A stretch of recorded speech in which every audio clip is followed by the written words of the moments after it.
세상에서 가장 짧은 시는 어떤 것이 있을까요? 70년대 중반에 시인 정현종 시인의 섬이라는 짧은 시가 있는데 한번 같이 읽어보실까요? 사람들 사이에 섬이 있다. 그 섬에 가고 싶다. 제가 청년 때는 그 뜻을 잘 몰랐는데 나중에 영국의 성공의 사제였고 시인이었던 존 던이 이런 시를 썼습니다. 인간은 결코 외따로 떨어진 섬이 아니다. 그들은 서로 대륙의 한 부분이다. 바닷물이 덮여 있지만은 밑으로 보면은 다 연결되어 있지 않는가. 그러므로 누가 죽었거든 그것은 나를 줄어들게 하는 것이다. 그것은 내가 인류에 속해 있기 때문에 어떤 사람이 죽었다는 것은 내가 줄어드는 것이라. 그러므로 저 종은 누구를 위해서 울리느냐? 찾아가서 물어보지 몰라. 종은 그대를 위해서 울리는 것이다. 이 존 도연의 시입니다. 중세로부터 20세기 초까지 유럽에서는 사람이 죽으면 교회에 있는 종을 울렸어요. 조종이죠. 그래서 이 존 던의 시의 마지막 부분, 종은 누구를 위해서 울리느냐를 제목으로 삼았던 유명한 해밍웨이 소설이 있죠. 뭐죠? 누구를 위하여? 좀 깁니까? 줄여줄까요? 종아와 운호 5글자로. 경상도에는 그렇게 말해요. 종아와 운호. 누구를 위해서 종을 울리느냐. 스페인 내전을 주제로 해서 만들어진 소설입니다. 아리스토텔레스라는 그 헬라 철학자가 정치학, 폴리틱이라는 데서 인간은 소셜 애니멀, 사회적 동물이라고 했어요. 그러니까 인간은 홀로 떨어져 사는 존재가 아니라 사회적 관계적인 삶을 살아가는 그런 인간이다, 존재다고 정의를 내렸습니다. 여러분, 혼자 살아간다면 얼마나 힘들고 어렵겠어요. 제가 초등학교 5학년 때 철봉에 매달렸다가 떨어져 갖고 팔을 다쳤어요. 왼팔을. 그래서 기부스를 하고 학교를 못 갔습니다. 그러니까 심심하죠. 그래서 그때 아주 재밌게 읽었던 것이 로빈슨 크루소라는 소설이에요. 아주 재밌게 읽었습니다. 그리고 나서 이제 어른이 돼갖고 그 비슷한 내용으로 영화가 만들어졌더라고. 톰 행크스 주연의 캐스트어웨이 보신 분이 있을 거예요.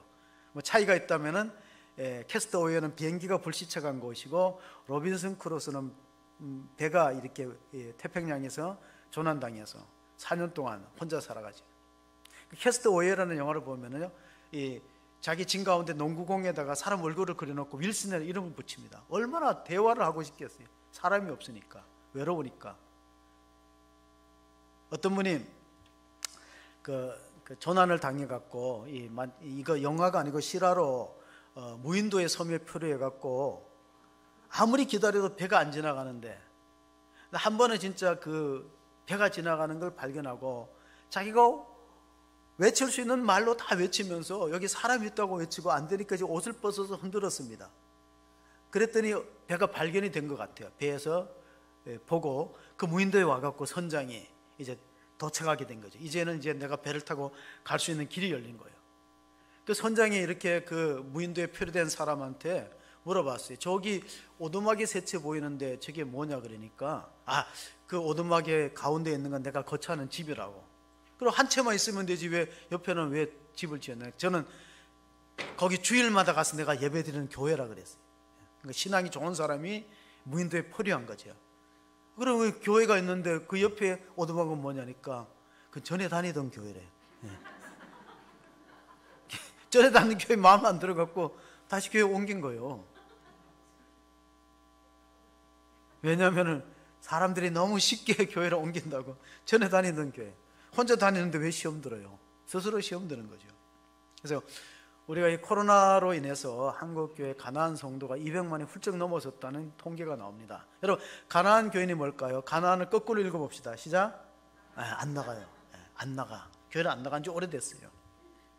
근데 이제 목회 데이터 연구소에서 통계를 낸 거 보니까 가나안 교인들의 수가 많은데 50% 이상은 나가고 싶대요. 어떤 계기와 여건이 주어지면은. 때로는 이제 코로나나 오미크론의 확산으로 못 나오는 분도 있고, 기저질환자가 못 나온 분도 있고, 사람에 의해서 상처받고 시험 들어서 못 나온 분도 있어요.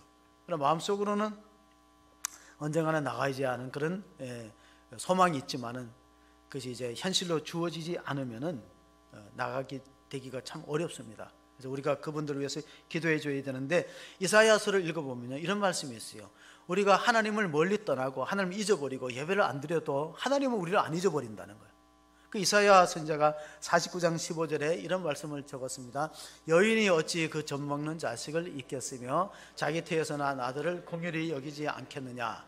그들은 혹시 잊을지라도 나는 너를 잊지 않을 것이다.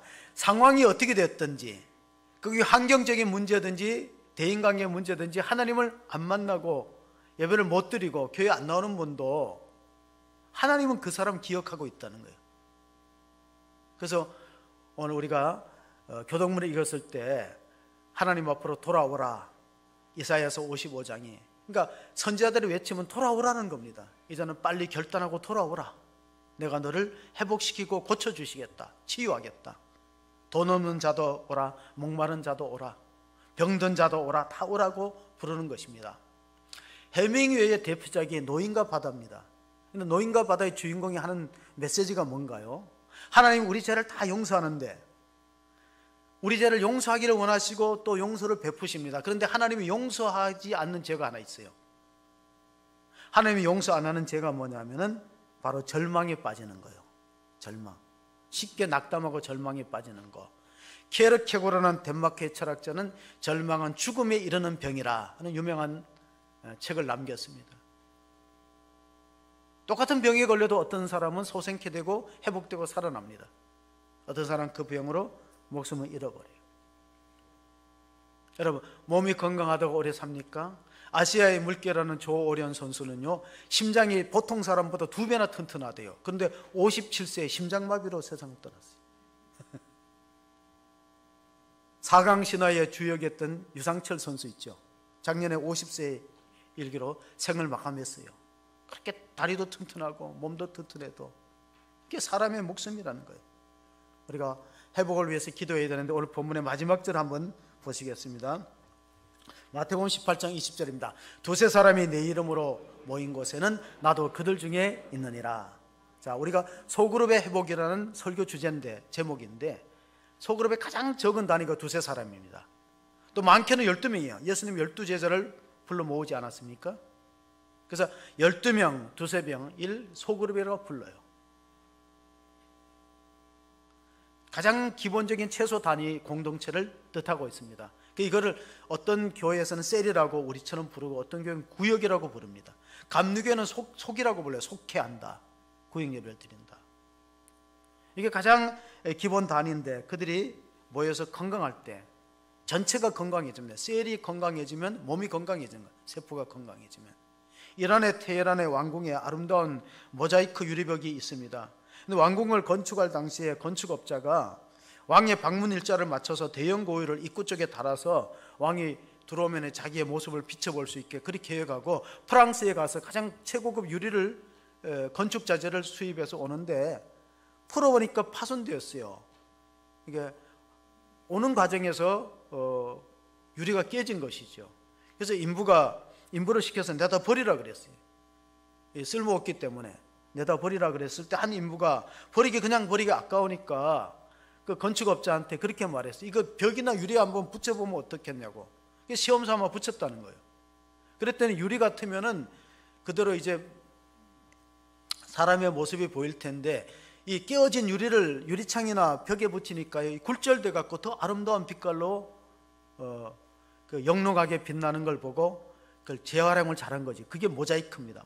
모자이크는 깨어진 유리를 가지고 버리지 않고 붙여갖고 형형색색의 아름다운 모양을 우리가 나타내는 것처럼, 교회는 여러 사람이 있어요. 교회는 뭐 상처받은 사람도 있고 또 많이 배운 사람, 못 배운 사람 다 있어요. 그러나 이게 모아지면은 모자이크처럼 아름다운 그림을 형성하듯이, 우리가 새벽마다 욥기를 읽는데 욥은 모든 게 다 깨어졌어요. 가정도 깨어지고 자기 재산도 잃어버리고 보면은 병들었고 악창으로 기와장을 가지고 자기 몸을 긁을맞고 힘들었지만은 욥이 끝까지 포기하지 않는 것이 무엇이냐면 하나님께 매달리는 거, 기도하는 거, 하나님을 떠나지 않는 거예요. 욥이 그 줄을 붙들었다는 거예요. 우리가 교회 주보를 보면은 소식지에 모자이크 비전이 있습니다. 모이는 교회요, 자랑하는 교회요, 이끌어주는 교회요, 크는 교회다. 모자이크 비전이 있습니다. 왜냐하면 우리 한 사람 한 사람은 약해요. 그러나 전체를 모았을 때 조화를 이루면 큰 힘을 발휘해야 하기 때문에 팀보다 위대한 선수는 없다는 말이 있어요. 자, 기억하십시오. 팀보다 위대한 선수는 없어요. 혼자. 그래서 요즘은 팀 리더십, 또 기업도 보면은 회사도 팀 조장을 만들어 갖고 몇 사람을 맡깁니다. 소그룹을. 그러니까 팀보다 위대한 선수는 없는 거예요. 내가 혼자 아무리 잘해도 골을 넣으려면 누군가가 어시스트 해주고 그래야 되는 거예요. 허준의 동의 보감에 보면은 통죽 불통, 불통죽 통. 이게 뭐냐면 통하면 안 아프고 안 통하면 아프다는 거예요. 통죽 불통. 통하면 안 아프는 고통이 없다는 거예요. 그러니까 불통죽 통. 안 통하면 고통이 있는 거예요. 한의학에는 피가 잘 순환되고 통해야 되고 기가 잘 흘러가야 돼요. 이 코로나가 장기화되면서요, 수혈 받는 환자들이 백신 맞은 사람들의 피를 안 받으려고 그래요. 왜냐하면 백신의 부작용이 있기 때문에 본인도 백신을 안 맞는데 백신 맞은 사람이 헌혈을 받아버리면 백신 맞은 거 똑같이 부작용이 일어나니까 안 받아요. 그럼 피가 모자랍니다. 그래서 백신 안 맞은 사람의 피는 400만 원에 팔려요. 돈 없으면 어떻게 하면 돼요? 헌혈하세요. 헌혈. 400만 원에 팔린다니까요. 교회를 가리켜서 그리스도의 피로 값주고 사신 공동체라는 말이 있습니다. 왜 그럴까요? 요한일서 1장 7절에 보면은 그가 빛 가운데 계신 것 같이 우리도 빛 가운데 행하면 우리가 서로 사귐이 있고 그 아들 예수의 피가 우리를 모든 죄에서 깨끗하게 하실 것이요. 사람의 피도 다른 사람의 생명을 살리는데 유효하게 쓰임받는다면 예수의 거룩한 피가 우리를 죄에서 용서하시고 영원한 생명을 주시는 것을 믿으시기 바랍니다. 우리가 보혈의 공로로 제사함을 받는 거예요. 내 노력과 율법적인 공로로 내 선행을 통해서 제사함 받는 게 아니에요. 히브리서에 자세하게 나옵니다. 히브리서 9장 11절 12절에 보면은 그리스도께서는 장래 좋은 일에 대제사장으로 오사 손으로 짓지 아니한 것 곧 이 창조에 속하지 않은 더 크고 온전한 장막으로 말미암아 염소와 송아지의 피로 하지 아니하고 오직 자기의 피로 영원한 속죄를 이루사 단번에 성소에 들어가셨느니라. 이스라엘 사람들은요, 속죄일을 정해놓고 매년 우리 신년도 되면 10일 날에 제 대제사장이 성소에 들어가서 짐승의 피, 양과 염소와 송아지의 피를 가지고 제단을 깨끗하게 속죄합니다. 그러면 제사함을 받는데 그 전에 해야 될 일이 있어요. 40일 동안 속죄제를 지키는 준비가 뭐냐면 30일은 다른 사람에 가서 용서 비는 거예요. 내가 당신한테 마음을 아프게 했다 하고 용서를 비는 거예요. 30일 동안. 그리고 10일 동안 하나님께 자기 죄를 고백하는 40일을 거친 다음에 속죄를 그들이 예식을 하는 겁니다. 그런 이제 속죄일이 7월 10일 날 그들의 달력으로 7월 10일 날 있다는 걸 아시고, 오늘 또 우리가 본문을 통해 보면 형제가 잘못하면은 광고하고 소문 내지 말고 용서하는 길을 마련하라. 그게 마태복음 18장 15절의 말씀입니다. 내 형제가 죄를 범하거든 가서 너와 그 사람과만 상대하여 권고하라. 만일 들으면 내가 내 형제를 얻을 것이야. 내가 모르고 그런 일을 했는데 나한테 이렇게 잘 권면하고 알려줘서 고맙습니다 하면 형제를 얻는 거예요. 근데 고집을 피우고 자기 죄를 인정하지 않으면 그 다음에 교회와 두세 증인으로 이야기하고, 그렇지 않으면 출교하라. 공동체에서 그들을 내보내라. 그런 말을 했습니다.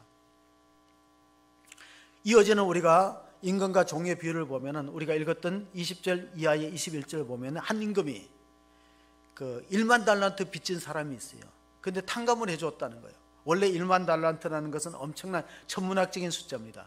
그런데 길을 가다가 자기한테 빚진 100데나리온 빚진 사람을 멱살을 잡고 갚으라고 고소했다는 거예요. 그러니까 임금이 화가 나갖고 그 종을 다시 감옥에 가두고 1만 달란트의 빚을 탕감하려면 너와 너 처자식을 다 팔아도 다 못 갚을 천문학적인 숫자입니다. 6조 원입니다. 우리가 100데나리온은 노동자 하루 품삯이 1데나리온이요. 예수님 당시에. 그래서 10만 원을 잡자고요. 물론 더 많을 수도 있고 더 적을 수도 있는데, 그러니까 100데나리온은 1000만 원 빚진 사람 잡아가지고 멱살 잡고 빚 갚으라 하는 사람. 그런데 자기는 임금으로부터 얼마의 빚을 탕감받은 1만 달란트, 6조 원. 그러니까 600만 배 이상의 빚을 탕감받았어요. 이건 우리를 보면 우리가 죽을 수밖에 없는 죄인이잖아요. 우리가 하나님의 말씀을 따라서 심판한다면 우리가 다 죽음에 사형에 해당되는 죄인인데 주님께서 피로 값주고 예수님이 대신 십자가에 죽으시고 그 공로로 내가 제사함을 얻었다면 다른 사람에 대해서 관대하라는 거예요. 그래서 베드로가 형제가 잘못하면 7번 용서해 주리까 하니까 예수님이 7번이 아니라 70번에 7번도 용서하라는 것은 용서의 숫자를 세지 말고 카운트하지 말라는 거예요. 우리가 자녀들 교회 가다가 말 안 들으면 너 몇 번째야 세잖아요. 세지 말라는 거예요. 세는데 상처를 받아요, 사람들이. 무한히 용서해 주라는 거예요. 그래서 어거스틴이라는 성자는 이렇게 말했어요. 본질적인 것에는 일치를, 비본질적인 것은 관용을, 나머지 모든 것에 사랑을 더하라. 우리가 그리스도인의 배지가 뭐냐? 요한복음 13장을 읽어보시면 세상 사람들이 우리가 그리스도인, 저 사람이 예수 믿는 사람이라는 배지가 뭐냐? 그리스도인의 배지는 사랑이에요. 그 사랑 안에 용서와 기도가 들어있다는 것이 본문의 내용이에요. 사랑 속에는 용서와 기도가 들어있습니다. 상대방을 향한. 18절 19절을 한번 읽어보겠습니다. 본문의 18절 19절. 진실로 너희에게 이르노니 너희가 땅에서 매면 하늘에서도 매일 것이요 무엇이든지 땅에서 풀면 하늘에서도 풀리리라.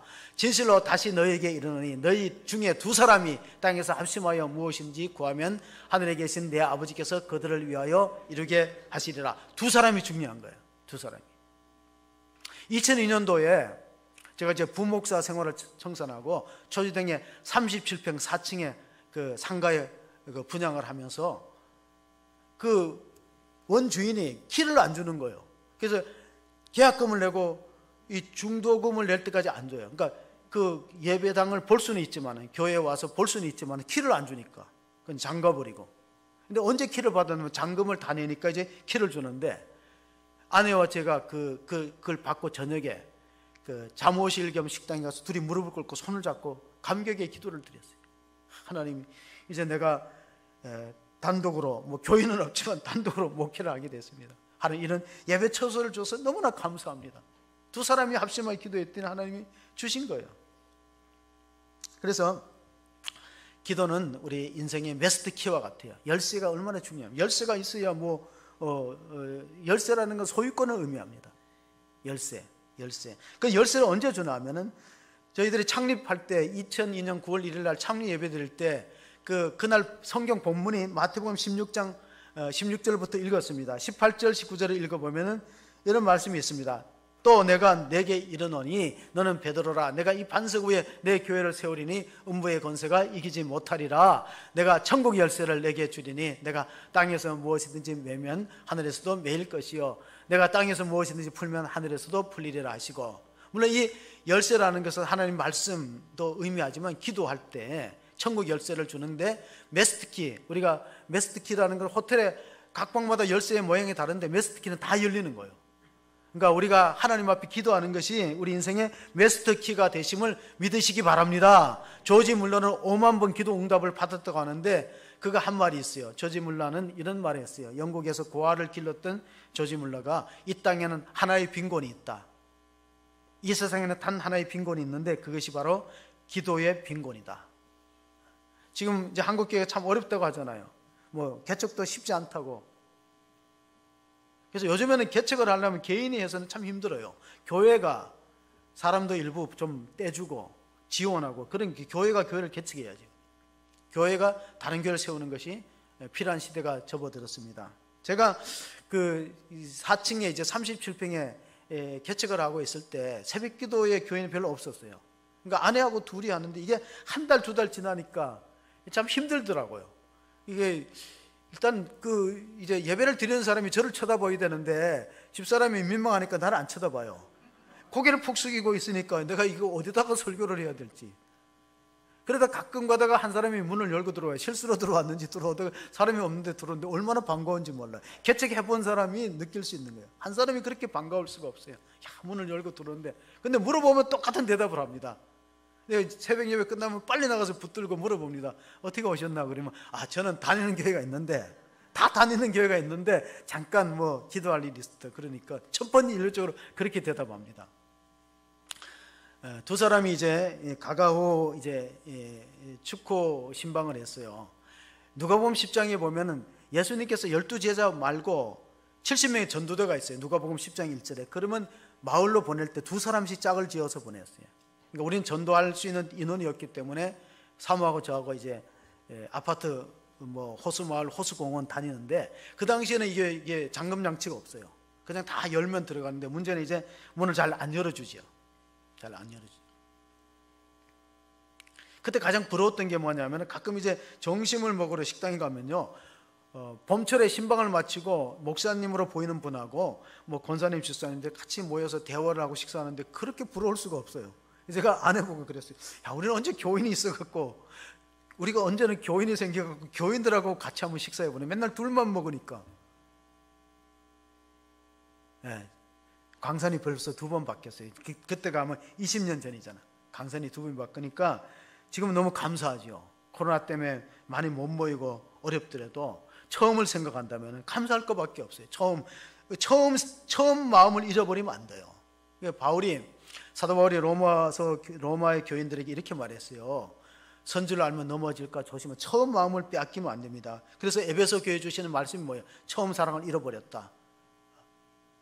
라오디게아, 소아시아의 7개 교회 중 첫 번째 교회가 에베소 교회인데요, 좋은 교회예요. 근데 처음 사랑 잃어버렸다. 로마서 10장 11절 12절에 보면 성경에 이르기를 누구든지 그를 믿는 자는 부끄러움을 당하지 아니하리라 하니 유대인이나 차별이 없음이라. 한 분이신 주께서 모든 사람의 주가 돼서 그를 부르는 모든 사람에게 부여하게 하시도다. 그러니까 누구든지 선줄로 알면 넘어질까 두려워하라. 그런 이제 경계의 말씀을 주셨는데, 여러분, 죄가 뭐냐면 성경이 말하는 죄를 보면요, 영어 단어에 보면은 SIN가 신이 죄거든요. 근데 이 영어 단어 보면 가운데 I가 있는 거예요. I는 나를 말하거든요. 성경에서 말하는 죄는 자기중심성이에요. 자기중심성. 그러니까 신앙이란 뭐냐면 자기중심이 무너지고 그리스도 중심, 하나님 중심으로 바뀌는 거예요. 이게 얼마나 어렵겠습니까? 사람들은 나이가 어릴수록 다 자기중심적입니다. 어린아이들은 다 자기중심적이에요. 그러나 성숙하면은 좀 타인을 생각하게 되죠. 그래서 어른들이 하는 말이 있어요. 너도 커서 장가 가서, 너도 커서 결혼해서 자녀를 낳아보고 길러보라. 그래서 적어도 교회에서 중직자가 되고 지도자가 되려면 2가지를 해야 돼요. 주일학교 교사를 해보든가 셀 리더를 해보고 다른 사람의 영혼을 한번 책임져 봐야 돼요. 그래야 뭘 알 수 있냐면 담임 목사의 심정을 알 수 있고, 또 하나는 하나님의 마음을 알 수 있어요. 그래서 그걸 해야지 성장하는 거예요. 결혼한 사람, 여기 조금 이제 미혼으로 계시는 분들한테 좀 이제 요즘 말 잘해야 돼요. 말을 잘못하면, 이 대선 주자들이 말 잘못하면 표가 툭툭 떨어집니다. 그래서 말을 잘해야 되는데, 자, 결혼을 하지 않고 아기를 낳아서 길러보지 않는 사람은 정말 부모의 심장을 논리적으로, 이론적으로 알지만 체험적으로 몰라요. 교회도 마찬가지지만 다른 사람의 영을 책임져 보고 맡아봐야 돼요. 셀 리더를 해보세요. 얼마나 힘든가 하면은 잘 안 모이거든요. 교사를 해보세요. 학생들이 말 잘 들을 것 같지만 의외로 잘 안 들어요. 그런 속에서 리더가 성장하는 거예요. 데살로니가 교회에 주시는 하나님 말씀, 하나님 뜻이 뭡니까? 항상 기뻐하라, 쉬지 말고 기도하라, 범사에 감사하라. 이는 그리스도 예수 안에서 내려하신 하나님의 뜻이다. 이스라엘 백성들이 왜 광야에서 많이 죽었을까요? 큰 죄가 있어 죽은 게 아니에요. 원망 불평하다가 죽었어요. 그래서 교회 안에는 원불교 신자가 없어야 돼요. 물론 교회 안에 원불교 신자가 있겠냐고 반문하실지 모르지만 있어요. 원망 불평 교만. 그 앞자를 따면 뭐죠? 원불교. 그 사람들은 가나안에 못 들어갔다는 거예요. 중간에 다 사막에서 모래에 묻히고 출애굽 2세들이 들어갔죠. 하나님의 기업 또는 해설할 때 그 단어를 보면요, 영어로 컴퍼니라는 단어가 기업이고 회사인데, 컴이 함께란 뜻이고 퍼니가 빵이란 뜻이에요. 그러니까 회사는 빵을 같이 나누어 먹는 공동체란 뜻이죠. 우리가 식구라는 한문을 보면요, 밥상 공동체, 밥을 같이 나누어 먹는 거예요. 근데 교회는 어떤 것이냐 하면은 이 밥상 공동체를 뛰어넘어갔고, 고린도전서 11장에 예수님께서 마지막 유월절 의식을 행하시면서 떡을 가지고 축사하여 떼어 가라사대 이것은 너희를 위한 나의 몸이니 이것을 받아 먹으라. 또 식후에 잔을 가지고 이르실 때 이 잔은 내 피로 세운 새 언약이니 이것을 마실 때마다 나를 기념하고 기억하라고 유월절 의식을 했습니다. 그러므로 교회 공동체는 어떻게? 예수님의 피로 값주고 사신 공동체예요. 얼마나 소중합니까? 그러니까 서로 사랑으로 연합되어야 됩니다. 전도서에 보면은 4장 11절 12절에 이런 말씀이 있어요. 두 사람이 함께 누우면 따뜻하거니와 한 사람이면 어찌 따뜻하랴. 한 사람이면 피하겠거니와 두 사람은 맞설 수 있나니 세 겹줄은 쉽게 끊어지지 아니하느니라. 전에 번역은 삼겹줄인데, 삼겹줄이 더 우리한테 더 익숙한데, 삼겹살, 삼겹줄. 근데 세 겹줄이라는 좀 이상하죠. 잘 안 끊어진다는 겁니다. 두세 사람은 쉽게 넘어질 수 있지만은 한 사람이면 피하겠거니와 두 사람이면 맞설 수 있고, 삼겹줄은 세 겹줄은 안 끊어진다. 그래서 우리가 그 펭귄들을 보면요, 펭귄들이 그 혹독한 찬바람이 부는 남극에서 어떻게 생존할까? 허들링이라는 것을 합니다. 펭귄들이 하는 게 뭐냐면은, 허들링은 뭐냐? 영하가 한 55도 이렇게 되어도요, 그래도 이 펭귄들이 교대로 그 새끼 펭귄을 보호하기 위해서 둥그렇게 원을 둘러쓰면요, 이 둥그렇게 원을 둘러서 있는 바깥하고 그 안에가 10도 차이가 난다는 거예요. 그러니까 영하 50도면 그 안에는 40도가 되는 거예요. 그래서 새끼들이 보호받는 거예요. 허들링. 그러다가 몸이 얼어버리면요, 또 교대를 해주는 거예요. 교대를 해갖고, 그래서 다른 펭귄이 또 둥그렇게 원을 둘러쌉니다. 사람은 누구나 이제 그 본능적으로 생존을 지키려는 본능이 있기 때문에 에브람 머슬로우라는 심리학자가 욕구의 5단계서를 발표했는데, 보면은요, 맨 밑에가 뭐냐면은, 그렇네요. 나를 없애줘야 이제 보이죠. 맨 밑에가 이제 뭐죠? 생명의 욕구죠. 생존의 욕구, 생명의 욕구가 있어요. 그 뭐냐면 우리가 의식주가 있어야 되고 먹고 사는 가장 기본적인 욕구가 이 에브람 머슬로가 심리학자가 발표한 밑단계예요. 기초예요. 그러니까 뭔가 이제 가장 먹는 게 필요하고 의식주가 필요하죠. 생존의 욕구죠. 그 다음에 생존의 욕구가 채워지면 안전 욕구가 있어요. 질문 한번 드려보겠습니까? 보험 상품이 우리나라가 많이 발달했을까요? 북한이 많이 발달했을까요? 우리나라가 발달해요. 왜냐하면 먹고 살만 하니까 보험 들지요. 먹는 것도 없는데 보험 들겠어요? 북한은 지금 극도로 가난합니다. 그래서 보험이라는 게 안 생기는 거죠. 가장 기초적인 그 생존, 생명의 욕구가 채워진 다음에 안전의 욕구가 그 다음에 요구되는 거예요. 우리가 안전해야 된다. 위험으로부터 피할 길을 얻어야 된다. 그 다음에 세 번째가 소속과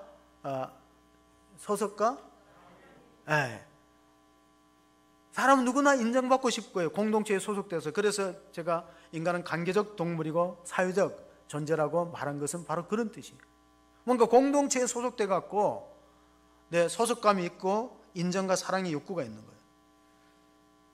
그 다음에는 또 존경의 욕구가 있어요. 다른 사람으로부터 존중받고 싶은 욕구가 있어요. 그 다음에 맨 마지막에는 자아실현의 욕구. 내가 이 땅에 태어났으면 뭔가 남다르게 뭔가 성취하고 싶고 보람을 남기고 싶다는 자아실현의 욕구가 있어요. 이게 이제 욕망의 피라미드로 형성된 5단계선입니다. 오래전에 자아실현의 욕구는 다 달라요. 어떤 분은 뭐 음악을 통해서, 어떤 분은 체육을 통해서, 어떤 분은 학문을 통해서, 또 사업을 통해서 내 꿈과 비전을 이루겠다는, 내가 이 땅에 태어났으면 뭔가 보람 있는 일을 하고 떠나고 싶은 자아실현의 욕구가 있는 거예요. 오래전에 영국의 BBC 방송에서 그 보도한 바가 있는데, 어떤 신문에 이상한 광고가 나왔어요. 신문 타이틀은 맨 원티드, 사람을 구합니다. 매우 위험한 지역에 갑니다. 보수는 작습니다. 혹독한 추위와 굶주림이 있을 수 있습니다. 끊임없이 위험을 감수해야 됩니다. 안전하게 돌아온다는 보장이 없습니다. 그러나 성공하면은 자아실현의 욕구를 성취하고 뭔가 명예를 얻고 좋은 평판을 얻을 것입니다. 이렇게 신문 광고 났는데 엄청나게 많이 몰려들었어요. 오래전 얘기라고 눈을 감으시면은, 그게 뭐냐면은 남극 탐험대를 모집하는 어니스트 세클턴의 광고였어요. 근데 최종적으로 선발했어요. 27명. 그러니까 선장까지 28명이죠. 자, 의기투합해갖고 1914년도 남극 탐험을 갔는데 성공했나요? 못했나요? 세클턴이. 세클턴하고 아무 관계가 없으십니까? 어네스트 세클턴은 남극 탐험에 1914년도에 막 27명의 대원을 가지고 준비해서 갔는데 실패한 탐험가입니다. 근데 영국의 BBC 방송에서 지나간 1000년 동안 성공적인 탐험가 5등을 했어요. 자, 아메리카 대륙을 발견한 크리스토퍼 콜럼버스가 1등이고, 또 닐 암스트롱, 우리가 이제 아폴로 11호로 달나라를 정보한, 그리고 뭐 마르코 폴로, 우리한테 동방경문으로 알려진, 그리고 5번째 랭크 됐어요. 실패했는데 어떻게 5번째 랭크 됐는가? 문제는 세클턴의 리더십입니다. 위기 가운데 있었던 리더십. 왜냐하면 27명의 대원을 다 살려서 돌아왔거든요.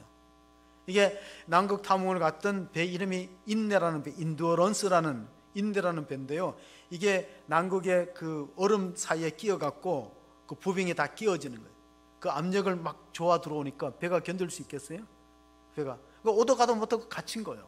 가판에서 돌돌 떨면서 먹을 것도 없고 연료가 떨어지고 양식이 떨어지는 물개 잡아갖고 그 기름을 섭취하면서 정말 죽음의 위기를 갖고 사투를 하는데, 결국은 세클턴이 나중에 결단을 내립니다. 고무보트에다가 6명을 태웁니다. 가서 사람들한테 구조를 요청하자. 남극 대륙의 끝자락 사우스 조지아 섬까지 가는데 엄청나게 1200km를 6명이 가잖아요. 목숨을 걸고 그 추위와 굶주림과 싸우면서. 그리고 그 넘어가도 그 거기서 해발 3000m 고지를 얼음산을 넘어가야지만 사람이 있어요. 근데 그렇게 할 때 1914년도에 출발했는데 16년도에 그 구조를 요청해 갖고 결국은 돌아왔는데, 영국에서는 다 28명 다 죽었다 생각했어요. 지금처럼 뭐 핸드폰이나 있는 것도 아니고 다 죽었다 생각했는데, 기적적으로 27명의 대원들하고 어네스트 세클턴이 돌아왔어요. 그래서 이 리더십을 위기 탈출의 리더십이라고 불러요. 위기 탈출의 리더십인데 어떻게 했느냐? 지휘관부터 솔선수범해야 되는 거예요. 자기는 선장이면 특식을 받아먹는데 특식을 다 없애버렸어요. 위기 상황일수록 목표가 분명하고 긍정적인 말을 해야 돼요. 그리고 가만히 두면 안 돼요. 뭔가 자기 역할을 맡아갖고 시간을 보낼 수 있도록 그렇게 움직여야지. 가만히 있으면 자꾸 절망에 빠지는 거예요. 우리 이러다 죽지, 못 살지. 그래서. 근데 그거 이제 기업들이 많이 이제 연구하고 있습니다. 어떻게 이들이 평균 기온이 55도, 영하 55도에서 살아갈 수 있었을까? 그 추위와 얼음산을 뛰어넘고. 그런데 나중에 고백하기를요, 6명이 갔는데 모두가 7명으로 느꼈다는 거예요. 마치 다니엘의 세 친구가 풀무불 속에서 들어갔을 때 4명으로 느껴지는 것처럼 6명이 갔는데 왜 7명이나? 한 명은 부활하신 주님께서 그들과 함께 하셨다. 그들은 하나님 의지였어요. 하나님, 우리가 반드시 돌아간다는, 우리가 살아서 가족들의 품에 안긴다는 그런 희망을 포기하지 않았습니다. 지금 세계 각국에서 남극 탐험 기지를 가서 연구하고 있는데, 우리나라는 장보고 과학기지가 남극에 있습니다. 왜 그러냐면은 전 세계의 인구가 100년 동안 쓸 수 있는 석유가 남극에 있어요. 천연가스하고 석유가. 그리고 석탄, 철, 구리, 니켈, 금운동이라는 광물 자원이 남극에 있기 때문에 서로 선점하려고 선진국도 들어가고 우리나라로 들어갔어요. 우리나라로 들어가서 이게 지하 자원이 얼마나 많이 있습니까? 전 세계가 그 100년간 쓰고도 남을 석유가 있다니까요. 남극에. 어네스트 세클턴이 배가 부서지니까 갖고 왔던 식량을 버렸는데 그중에 위스키가 100년이 넘었는데 발견됐어요. 신문에 났어요. 세클턴 위스키라고. 아주 고가로 팔린다고 합니다. 자, 이 코로나 시대에 우리가 어떻게 위드 코로나를 극복할 거냐? 그럼 위드 지저스, 주님과 함께 할 때 우리는 이겨낼 줄로 믿습니다. 주님과 함께하는 신앙생활, 주님이 이 위기 가운데서 우리를 버리지 않고 함께 해준다. 그리고 우리가 혼자 이겨내지 않고 더불어, 신앙생활은 나 홀로 하는 게 더불어 하는 거예요. 사람의 몸에 암세포가 왜 생겨나면요, 암세포는요 자기만 증식하는 그런 세포예요. 영양분을 자기 다 가져가는 거예요. 건강한 사람은 백혈구가 면역력이 있고 염증을 가라앉히고 나쁜 군이 들어오면은 자기를 희생하면서 나쁜 군을 잡아먹어요. 그러니까 백혈구도 죽으면서 나쁜 균도 죽는 거예요. 그래서 저는 이제 뭐 의학적인 상식은 없지만 백혈구가 백의 종군하는 것 같다. 이순신 장군이 백의 종군해갖고 그래서 나를 지키는 것처럼 백혈구가 우리 건강을 지키기 위해서 자기를 희생하면서 소모하면서 막아준다. 균을 막아준다. 바이러스를 막아준다. 제가 우리 장로님들하고 SNS를 통해서 충남 서산에 있는 부석 감리교회에 기사를 보냈어요. 어저께 났던 신문이에요. 이게 시골 교회가 그 안면도를 향하여 세워진 교회가요, 이 삼각형으로 지었어요. 아주 예쁘게 지었는데 성부, 성자, 성령을 뜻하고 믿음, 소망, 사랑을 뜻해요. 그러니까 삼각형으로 짓는 건축 설계한 사람이 왜 삼각형으로 짓냐면 하나님이 성부, 성자, 성령 공동체로 존재하시고 믿음, 소망, 사랑이 우리 그리스도인의 덕목이고 또 하나는 교회와 이웃 사람들하고 교회와 이웃 사람하고 성도가 삼일체의 구조를 만들었는데 거기 보면은 카페를 세웠는데 카페 이름이 나드향입니다. 왜? 마리아가 옷값을 깨뜨렸을 때 나드향의 향료 냄새가 주변을 진동시켰어요. 그래서 1층에 이제 나드향이라는 카페를 열었는데 카페가 굉장히 중요하다는 거예요. 왜냐하면 카페가 값을 저렴하게 해서 지역사회를 섬기니까 그리고 이익금을 주민을 위해서 뜬대요. 왜냐하면 거기는 집사님, 권사님 8명이 자원봉사해서 무보수로 카페를 봉사했다.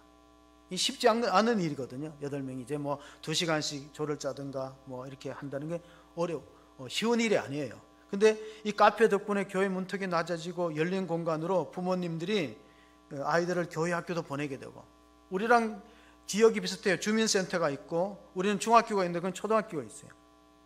저도 이제 가끔 가다가 카페를 보면요, 그 가정교습하는 분들이 카페를 이용해요. 그래서 학생들 한두 명 데려놓고 차를 시키고 가르치더라고요. 그리고 가끔 가다 보면 이제 다른 교회 셀 모임이, 구역 모임이 카페에서 하는 경우도 있어요. 이게 그 지역에서, 서산 지역에서 부석감리교회 카페는 사랑방 역할을 하고 전도의 통로가 되는 거예요. 사람들이 태신자를 다 적으러 하면 카페에 들어와서 차 마시는 사람들, 누구 엄마 이렇게 교제를 하면서 그 전도의 통로가 되고 있다. 그래서 우리도 기도할 필요가 있습니다. 2002년도 우리 목표가 뭡니까? 교회를 새롭게 하고 지역을 이롭게 해야 돼요. 만약 카페마저 문을 닫히면 교회 건물이 죽은 건물이 되고 일주일 내내 불이 꺼진 컴컴하고 어두운 건물이 되는 거예요. 그래서 카페가 살아있고 숨을 쉬면은 지역사회에 소통할 수 있는 거예요. 소통의 장이 되기 때문에 우리도 사용하고 우리도 카페를 통해서 또는 비전홀을 통해서 소그룹이 살아야 되는데 이 소그룹이 얼마나 중요하냐면요, 랄프 네이버라는 소그룹, 그러니까 그 말하자면 셀처치의 창시자는 이렇게 말합니다. 제2의 종교개혁과 같아. 왜냐하면 제1의 종교개혁은 평신도에게 성경을 돌려준 사건이라면 제2의 종교개혁은 평신도에게 사역을 함께 나누는 것이다. 그러니까 셀 리더는 어떤 의미에서 작은 목회자와 같은 거예요. 주일학교 교사가 반목회를 잘하면요 성장하는 거예요. 얼마나 중요합니까? 세포가 건강하다는 것은 몸이 건강한. 초대교회를 보면요, 초대교회의 신앙생활하는 모습을 봅시다. 에베소 교회 4장 29절 30절에 보면은 뭐라 더러운 말은 너희 입 밖에 더 내지 말고 오직 덕을 세우는 데 소용되는 대로 선한 말을 하여 듣는 자들에게 은혜를 끼치게 하라. 하나님의 성령을 근심하게 하지 말라. 그 안에서 너희가 구원의 날까지 인치심을 받았느니라. 자, 성도는 성령의 도장을 받아서 구원 날까지 하나님이 관심 갖고 주목하고 사랑으로 돌보는 그리스도의 몸된 교회 지체들입니다. 그러니까 사람의 몸이라는 것은 영과 육과 혼이 다 이렇게 연결되어 있어요. 한 군데가 고장나고 아프면 전체가 힘들어지는 것이죠. 레바논에 이런 속담이 있답니다. 레바논에 천국이 아무리 좋아도 사랑하는 사람과 함께 갈 수 없다면 그러면 갈 데가 못 된다. 그러니까 나 혼자 간다면 얼마나 천국이 쓸쓸하겠어요. 그래서 함께 가는 거죠. 신앙생활은 더불어 함께 하는데 우리가 이제 코로나 때문에 잘 모이지 못하고 신앙이 자꾸 개인주의화됩니다. 소속감이 떨어지고 정체의식이 없습니다. 우리가 가장 작은 공동체라고 할 때 하나는 가정이고 하나는 교회 셀을 말합니다. 초대교회는 보면은 두 가지 모임이 있었어요. 성전에 모일 때는 에클레시아라는 단어를 썼어요. 그리고 가정에서 모일 때는 오이코스라는 단어, 집이라는 단어를 썼습니다. 그래서 집과 성전이 두 날개로 비상했던 것이 초대교회입니다. 31절, 우리 에베소서 4장 31절 또 32절 끝으로 보면 너희는 모든 악독과 노함과 분냄과 떠드는 것과 비방하는 것을 모든 악의와 함께 버리고 서로 친절하게 하며 불쌍히 여기며 서로 용서하기를 하나님이 그리스도 안에서 너희를 용서하신가 같이 하라. 우리가 주기도문 할 때 보면 이런 주기도문의 내용 보면 우리가 우리에게 죄 지은 자를 사하여 준 것처럼 우리 죄를 용서하여 주시옵소서. 이 말은 우리가 다른 사람에게 관대하게 용서하면 우리는 주님으로부터, 하나님으로부터 용서할 여지가 넓어지는 겁니다. 하나님 우리를 용서한 것처럼 다른 사람 용서해 주라는 거예요. 그래서 창세기의 요셉의 일대기를 보면 이런 생각을 가질 수 있어요. 용서는 꿈을 낳고 복수는 독을 낳는다. 잊지 마세요. 용서는 꿈을 낳고 복수는 독을 낳아요. 그래서 누구를 해치냐면 자기부터 해치는 거예요. 남에게 독을 묻히기 전에 내가 먼저 병들어 버린 거예요. 정신병이 생기고 노이로제가 생기고 불면증이 생기는 것은 용서해 주지 않기 때문에 그런 거예요. 관대하게 용서를 해야 되는데 용서를 못 해요. 그래서 용서는 꿈을 낳지만 복수는 독을 낳는다. 자기부터 해치는 것을 우리가 경험하기 때문에 데이비드 리빙스턴이, 아프리카에 선교했던 데이비드 리빙스턴이 한 말이 있어요. 우리가 모든 사람을 사랑하는 건 너무나 쉬운데 정말 어려운 것은 한 사람 사랑하는 거예요. 그 인간 사랑하기가 어려운 거예요. 나는 누구라고 지정은 안 했어요. 근데 그 사람 사랑하기 참 어려워요. 그 사람만 없었으면 좋겠다. 우리 집안에 누구, 우리 교회에 누구. 그런데 그렇게 생각하면 안 된다는 거예요. 왜냐하면 그 사람은 우리를 훈련시키는 하나님이 보내신 조교와 같아요. 조교. 우리 가정에서 날 힘들게 알고 우리 교회에서 나한테 좀 불편한 사람, 그 사람이 나한테 스승이에요. 그 사람이 있어야 내가 성장하는 거예요. 내 믿음이 자라는 거예요. 에베소서 4장 2절 3절에 보면 초대교회가 가졌던 모습입니다. 모든 겸손과 온유로 오래하고 참은 거로 서로 사랑 가운데 서로 용납하고 평안에 매는 줄로 성령이 하나 되게 하는 것을 힘써 지키라. 성령은 하나 되게 합니다. 이 깍지 끼게 하는데 악령은 자꾸 떨어뜨려요. 악령은 자꾸 떨어뜨려요. 가정을 깨버려요. 가정을 깨갖고 가정이 하나 되지 못하게, 화합하지 못하고 교회가 하나 되지 못하게. 그래서 옛날에는 이제 지하철에서 사람들이 막 떠들면은 이런 말 했대요. 여기가 뭐 국회인 줄 알아. 왜 국회인 줄 알아? 왜 싸우냐 이랬는데 요즘은 다 바뀌었대요. 버스 같은 데서 사람 목소리 높이고 싸우면요, 여기 왜 조용히 하라고, 여기 교회인 줄 아냐 이런데요. 왜냐면 우리 교회는 화평한 교회예요. 진짜 모범적인 교회예요. 근데 의외로 분쟁하는 교회가 많아요. 여러분 뭐 관심 없고 몰라, 의외로 분쟁하는 교회가 많아요. 여의도 순복음교회가 크게 성장한 이유는 구역 때문에 그래요. 이게 이제 세계에서 성공 사례, 교회 부흥 성공 사례에 나오는데, 여의도 순복음교회는 물론 조영규 목사님의 영적 카리스마도 있지만 설교도 있지만은 구역장들이 얼마나 열심히 했냐면요, 5개 구역을 관리하는 조장들은 빨간 가방을 줬는데 이 사람들은요 얼마나 교역자 이상입니다. 동네 누가 아파트에 사다리차가 올라가면요 자기 구역 식구들 데리고 와서 이삿짐 날라주고 또 국밥도 해서 갖다가 대접하고 심지어는 도배도 해줬어요. 지금 뭐 그런 일 없겠지만 열심히 그렇게 섬기니까 사람들이 모여드는 거예요. 그러니까 셀과 목장이 중요하다는 얘기를 계속해서 반복하는데, 지금 많은 사람들이 이 코로나 시대에 교회가 살아남는 대안이 뭐냐? 셀이라는 거예요. 셀, 소그룹 셀이 살아면은 세포가 건강하면 다 살게 돼 있어요. 사도행전 2장에 보면은 초대교회의 신앙생활한 모습이 나옵니다.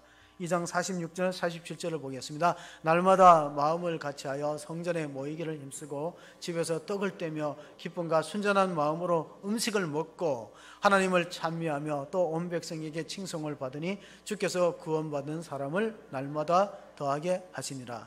물론 지금은 옛날처럼 구역 모임이라든가 셀이 자유롭지 못해요. 코로나 때문에 모이기 어려워요. 그러나 마음을 갖고 관심을 갖고 내게 이 구역을 주셨다는 하나님 앞에 기도하는 자세가 필요합니다. 시편에 보면은 시편 16편 6절에 보면은 내게 줄로 지어진 구역은 아름다운 곳에 있으며 나의 기업이 실로 아름답다. 물론 여기서 구역이라는 것은 우리가 말하는 목장, 셀 그런 구역을 뜻하는 건 아니지만은 하나님 우리에게 어떤 기업이라는 구역을 주고 가정이라는 구역을 주고 또 셀이라는 구역을 줬어요. 그걸 사랑해야 된다는, 사랑하는 마음으로 영적인 가족이라고 생각하고 기도를 해 주셔야 됩니다. 모이지는 못하더라도 중보기도 하면 지금 어떤 형편에 있는가 관심을 갖는 그 따뜻한 공동체가 돼야 전체적인 몸이 성장하는 것이죠. 그러니까 몸이 차가우면은 병이 생길 확률이 훨씬 높아진다는 거예요. 몸이 따뜻하고 뜨거우면은. 그래서 닭은 기생충이 없다잖아요. 닭이 몸이 굉장히 뜨겁거든요. 기생충이 못 살아요. 교회가 뜨거워지면, 교회가 뜨거워지고 복음에 대한 열정이 불타면요 시험 들 일이 없는 거예요. 그래서 자꾸 열심히 식어버리면 모이기도 힘들어지고, 그리고 자기 혼자 신앙생활 한다는 게 얼마나 힘들어요. 여러분, 코로나 블루라는 게 뭐냐면 코로나 우울증이거든요. 코로나 블루는 왜니까 사람들의 관계를 단절시키고 교제가 없고 사귐이 없고 홀로 있다 보면 우울증에 빠지는 거예요. 그 코로나 블루라는 신조가 생긴 겁니다. 여러분, 혹시 그 카페인 우울증이라는 말 들어보셨어요? 카페인 우울증 아시는 분? 카페인 우울증은 그 커피에 카페인을 먹으면 우울증이 생긴다는 뜻이 아니에요. 카페인 우울증은 카카오 스토리, 페이스북, 인스타그램의 첫째가 카페인이에요. 저도 잘 못해요. 근데 카카오 스토리, 페이스북, 인스타그램, 그 SNS를 합쳐서 카페인, 우울증, 그걸 보면서 자기하고 비교하는 거예요. 이 사람의 일상을 보니까 이 사람은 행복해 보이는데, 이 사람 많이 가져 보이는데, 이 사람 건강해 보이는데 나는 왜 이럴까? 우울증이 빠지는 게 카페인 우울증이에요. 그걸 극복하는 길이 뭐냐? 그걸 극복하는 길은 소그룹이 살아나는 거예요. 소그룹이 회복되는 겁니다.